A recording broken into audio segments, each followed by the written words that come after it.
अव्यय चैप्टर के बारे में आपने कई बार सुना होगा, समझा होगा, लेकिन आज आपको जो अव्यय चैप्टर बताने जा रहे हैं, दोबारा आपको और कहीं अव्यय चैप्टर पढ़ने की जरूरत नहीं है, क्योंकि इतना क्लियर तरीके से आज आपको अव्यय और अविकारी शब्द बता देंगे कि आप दोबारा कहीं भी देखेंगे तो आपका नजर हमेशा इसी वीडियो पे रहेगा।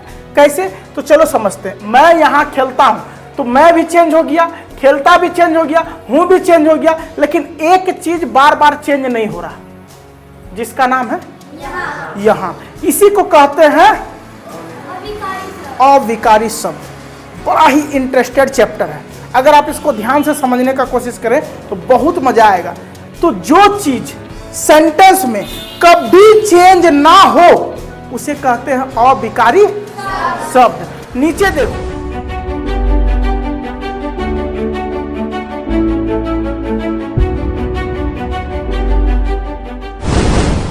देखिए आज हम आपको बताएंगे अविकारी शब्द, जिसको अव्यय भी बोलते हैं।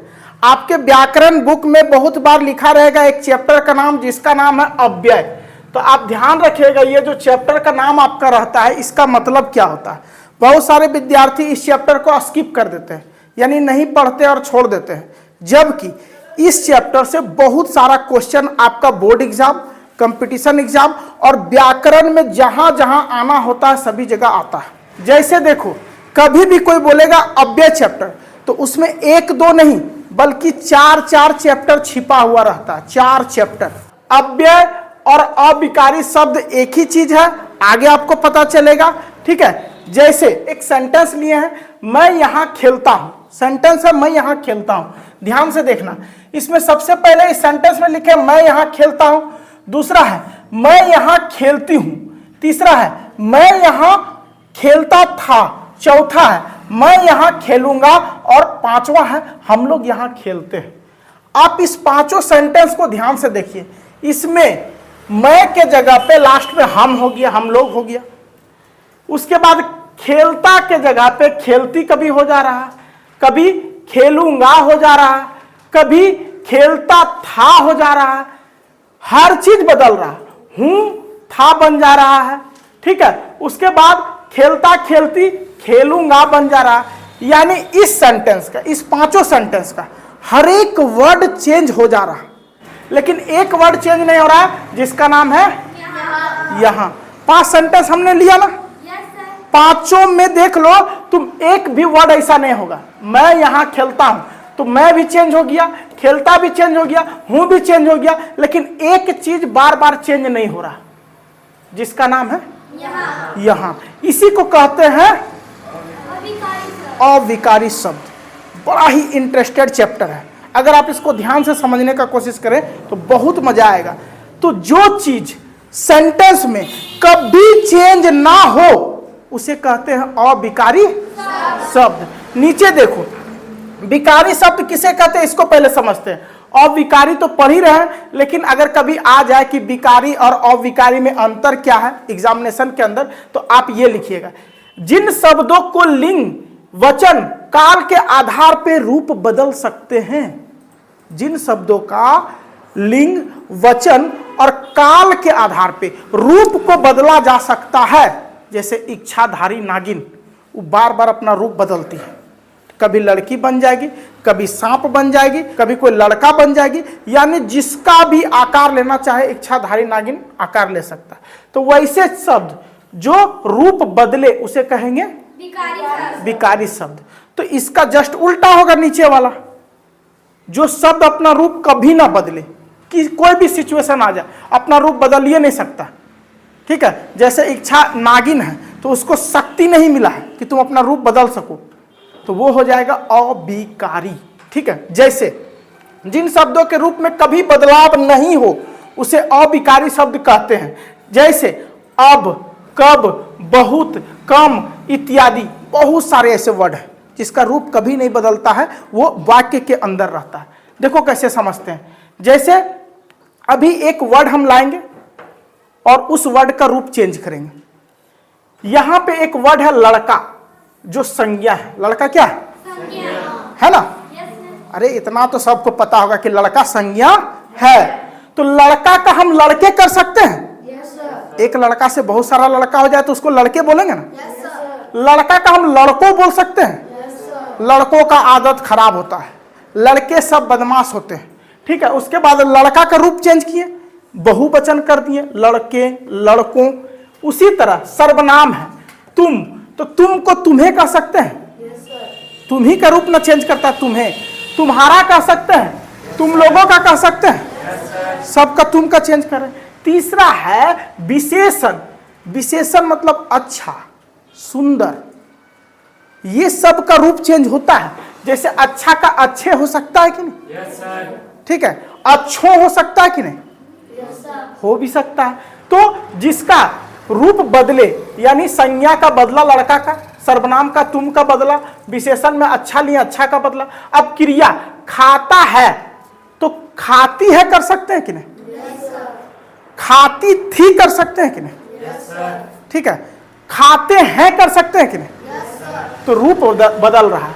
अब देखो ये चारों आप समझे कि संज्ञा का भी रूप बदला है ना, लड़का संज्ञा रूप बदला है ना, तुम सर्वनाम है रूप बदला है ना, अच्छा विशेषण है रूप बदला है ना, खाता है क्रिया है तो खाती है, खाते हैं, ये रूप चेंज हो रहा है ना। ठीक है, जैसे बदलता कब नहीं, जब खाता का खाते रह जाता, उसको खाते नहीं कर सकते थे, खाती नहीं कर सकते थे, तब रूप नहीं बदलता। लेकिन संज्ञा, सर्वनाम, क्रिया, विशेषण, इसका रूप बदलता है, इसीलिए इसको क्या कहते हैं? विकारी शब्द। कोई समझने में दिक्कत हुआ क्या? अब अविकारी लाते हैं जिसका रूप नहीं बदलेगा। जैसे यहां अब कोई माय का लाल है जो यहां का रूप बदल के दिखा दे, अब बोलेंगे सर वहां लिख देंगे तो वो अलग चीज हो गया, वो रूप नहीं बदला, वो सेंटेंस वर्ड ही चेंज हो गया। जैसे यहां पे लड़का का लड़के हो गए तो लड़का का ही रूप को बदल रहे हैं, यानी उसका एक वचन से बहुवचन कर रहे हैं। यहां लेकिन करेंगे यहां का वहां, जबरदस्ती को विद्यार्थी होता है ना, और का वो हूंठ होता, कुछ बोलेगा बदल देंगे सर, यहां का वहां कर देंगे, यहां का तहां कर देंगे, जहां कर देंगे। अरे गधा, तुम लड़का का लड़को कर सकता, उसी का एक लड़का से बहुत सारा लड़का कर सकता है, तो इसका तुम यहां का यूं कर सकता है क्या? यही कर सकता है क्या? रूप चेंज हो जाएगा। नहीं करेंगे, अगर करेंगे तो रूप चेंज हो जाएगा, मतलब वर्ड का मतलब बदल जाएगा। तो वर्ड का मतलब नहीं बदलना चाहिए, लड़का लड़कों, वर्ड का मतलब नहीं बदला। तो समझ में आया यहां तक? तो वचन का रूप चेंज होता है ना, अच्छा रहेगा तो क्या बन जाएगा? अच्छे। उसी तरह लिंग का भी रूप चेंज होता है। जैसे खाता है तो उसको खाती है कर सकते हैं ना, तो लिंग का भी रूप चेंज होता है। तीसरा है काल का भी रूप चेंज होता है। जैसे आता है को कर देंगे आता था, तो रूप चेंज हुआ ना, आती थी, रूप चेंज हुआ ना।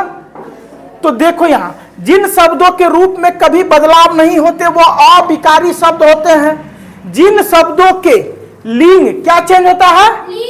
वचन क्या चेंज होता है? काल क्या चेंज होता है? ये तीनों चीज चेंज हो जाए जिसका, उसको हम कहेंगे विकारी शब्द। और ये तीनों चीज इसका चेंज ना हो से अविकारी शब्द। जैसे इसमें देखे ना, यहाँ को कोई चेंज नहीं कर पा रहा, चाहे लिंग बदलो, वचन बदलो, कारक बदलो, काल बदलो, कुछ भी बदलो, लेकिन यहाँ को कोई बदल नहीं सकता। तो इसी को अविकारी कहते हैं। अब देखो विकार का मतलब आप समझ जाएंगे ना, झूठ मूठ का सब इसको हवा बना दिया है कि अविकारी शब्द समझना मुश्किल है, जबकि अविकारी शब्द चुटकी में आप समझ सकते हैं। चुटकी में कैसे? देखो विकार का मतलब समझो, विकार का पर्यायवाची शब्द होता है परिवर्तन। विकार का पर्यायवाची शब्द परिवर्तन। जैसे बदलाव, इसको बदलाव भी बोल सकते हैं। तो जिसको बदल सकते हैं उसे कहेंगे विकारी। और अविकारी का पर्यायवाची शब्द हो जाएगा जिसका बदलाव ना हो। कहीं भी देख लीजिएगा एक शब्दों से अनेक शब्द, अविकारी जिसको बदल ना सके, जिसका बदलाव ना हो, उसे अविकारी शब्द कहते हैं। तो इसका जो वर्ड है इस शब्द में ही छिपा है, विकारी और अविकारी। अब देखो अव्यय के प्रकार, अव्यय के कितने प्रकार होते हैं, अविकारी के कितने प्रकार होते हैं, प्रकार जानना बड़ा जरूरी है। इसको प्रकार बोल लो, भेद बोल लो, कुछ भी बोल लो, वो आप समझो। ठीक है, 4 प्रकार होता है, क्रिया विशेषण, संबंध बोधक, समुच्चय बोधक, विस्मयादि बोधक, और एक जबरदस्ती कोई कोई पढ़ाता है जिसका नाम है निपात। तो आज निपात के बारे में भी बताएंगे। कभी कभी एग्जाम में आ जाता है और विद्यार्थी कन्फ्यूज हो जाते हैं। हाँ, कान को फ्यूज कर देते हैं कि अरे इन निपात पहली बार सुन रहे, मेरा कान फ्यूज हो गया सुन के। कंफ्यूज नहीं होते, क्या हो जाता है, कान बजने लगता है कि निपात क्या होता है। तो आज निपात भी बताएंगे, ठीक है। चलो देखो, क्रिया विशेषण, संबंध बोधक, समुच्चय बोधक, विस्मयादि बोधक और निपात होता क्या है। 4 भेद होते हैं, 5वां जबरदस्ती किसको जोड़ देता है, निपात को। चलो, क्रिया विशेषण किसे कहते हैं? क्रिया की विशेषता बताने वाले शब्द को क्रिया विशेषण कहते हैं। क्रिया की विशेषता बताने वाले शब्द को क्रिया विशेषण कहते हैं। जैसे यहाँ, कितना, ये सब एग्जाम्पल होगा। बोलेंगे सर एक सेंटेंस में लिख के दिखाइए, तो वह हाथी धीरे धीरे चलता है। वह हाथी धीरे धीरे चलता है। अब वजन रहेगा 1000-1500 किलो, तो वो जोर से चल पाएगा? वो दौड़ेगा तो मुँहे बाहर गिर जाएगा, सूंड टूट जाएगा। तो वो कैसे चलेगा? धीरे धीरे। घोड़ा तेज दौड़ता है, तो ये जो धीरे धीरे है, तो धीरे धीरे वर्ड क्या है, क्रिया विशेषण। अब दूसरा देखते हैं, संबंध बोधक, जो अव्यय संज्ञा या सर्वनाम के बाद आकर वाक्य के अन्य शब्दों के साथ उसका संबंध बनाए। यानी संज्ञा और सर्वनाम के पहले आकर वाक्य के अन्य शब्दों के साथ उसका संबंध बनाए, उसे क्या कहते हैं, आगे पीछे और। ये क्या हो जाएगा, आगे पीछे और। जैसे वह पानी में कूद गया, वह पानी में कूद गया, तो इसमें संबंध बोधक क्या है, में। कूद नहीं रे गधा, कूद तो हो गया क्रिया, में यानी पानी में कूद गया। ये पेन मेरे हाथ पर है, तो क्या हो जाएगा, पर। उसके बाद ये हवा में है, में, हवा में नहीं है, अच्छा फेंक देते हैं, हवा में, ठीक है। तो जो चीज उसका सिचुएशन बताए, मेरे पैकेट में है, में, मेरे सर पे है, में, ठीक, सॉरी, पर, ठीक है, टेबल पर है, किताब के अंदर है, शोकेस के अंदर है, अलमारी के अंदर है। तो जो संज्ञा सर्वनाम का जगह बताए उसे क्या कहते हैं, संबंध बोधक। आगे देखो, समुच्चय बोधक, जो अव्यय 2 शब्द या 2 वाक्यों को जोड़ता, शब्द को जोड़ दे। जैसे राम और श्याम, 2 शब्द को जोड़ा ना, या फिर वाक्य को जोड़े।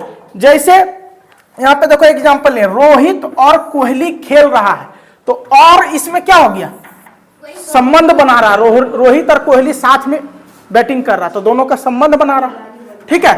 तो जहां पे संबंध बना है, उसके बाद तुम बाजार जा चुके हो क्योंकि तुम्हें बहुत जरूरी काम था, तो यहां संबंध बना रहा ना। वह बाजार गया किंतु कुछ नहीं खरीद के लाया, किंतु। बात समझ में आया?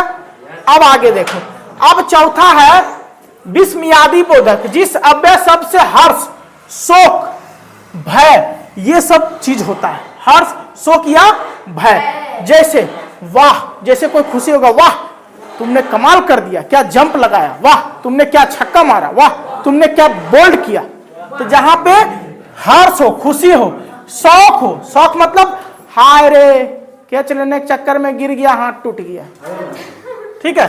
उसके बाद जहां पे आप किसी चीज से डर गए, भय आ गया, जैसे रात के समय गेट खोले और एगो कोई आपका भाई आके कूद गया सामने ऊपर से, तो उसको बोलते हैं भय, ठीक है। काश मेरा भाई साथ होता, अगर कहीं लड़ाई हुआ और आपको मार के कुछ दिया, तो आप सोचेंगे हमारा भाई बड़ी मरखंड था, वो रहता ना तो मरखंड सांड की तरह उसको उठा के फेंक देता, हम तनिक कमजोर हैं। तो काश, ये काश क्या हो गया, काश क्या हो गया, विस्मयादि बोधक।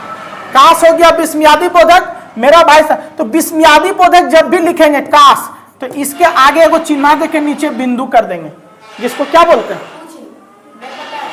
जिसको बोलते हैं अर्ध विराम, यानी पिक्चर अभी बाकी है मेरे दोस्त। अब बताते हैं निपात। निपात किसे कहते हैं? वाक्य में विशेष प्रकार का बल भरे उसे निपात कहते हैं। जबरदस्ती वाक्य में कुछ घुस जाना, जैसे धौनी मार रहा है, ये साधारण सेंटेंस हो गया, और उसमें एगो जबरदस्ती कोई बोलेगा धौनी भी मार रहा है, यानी उससे पहले विराट कोहली और रोहित शर्मा मार के कुछ दिया और धौनी आया बाद में वो मारने लगा, तो बोलेगा धौनी भी मार रहा है, ठीक है। मुझे मात्र 10 रुपया दे दो, मात्र जबरदस्ती जोड़ा, मुझे 10 रुपया दे दो। अब बोलेगा मुझे मात्र 10 रुपया दे दो। तो इस प्रकार का वर्ड को हम क्या बोलेंगे? निपात। ठीक है, टेस्ट टाइम हो गया। अब टेस्ट देना आप लोग को ये समझना, वह कितना पढ़ता है, वह कितना पढ़ता है, और माही अब मार रहा है। ध्यान देखो दोनों वर्ड, जब ध्यान से दोनों वर्ड को देखेंगे तो इसमें क्रिया विशेषण छाटना। क्या छाटना है? पहला में क्या हो जाएगा? कितना, और दूसरा में अब। समझ में आया? तो ई अब और कितना को कितनों कोशिश करेंगे चेंज करने का, होगा नहीं ना होगा, इसीलिए यह है अव्यय, अविकारी शब्द। उसके बाद अमन के आगे मैं खड़ा हूं, अमन के आगे मैं खड़ा हूं, तो इसमें संबंध बोधक छाटना है। तो क्या हो जाएगा? के। उसके बाद बैट बिना क्रिकेट नहीं होता, बिना। क्या हो जाएगा? बिना। तब तो आप लोग एक्सपर्ट हो गए, तेजी से बता रहे हैं। आगे देखते हैं, नंदनी और सुजाता आई, क्या हो जाएगा? और। इसमें हो जाएगा और। श्री राम आया किंतु वह चला गया, किंतु। समझ में आ गया? अब विस्मयादि बोधक छाटते हैं, हाय राम मैं मर गई, हाय राम, आह मजा आ गया, आह। समझ में आ रहा ना? तो ये चैप्टर क्लियर हुआ ना? कोई दिक्कत? एगो बच गया, तुम भी खा रहे हो, भी। और एक है जड्डू भी मार रहा है, भी। तो ये दोनों भी है, वो क्या है? निपात। समझ में आ गया? तो ये चैप्टर में कोई दिक्कत? अविकारी शब्द समझ में आ गया? अब कभी भी कोई सेंटेंस बन जाएगा?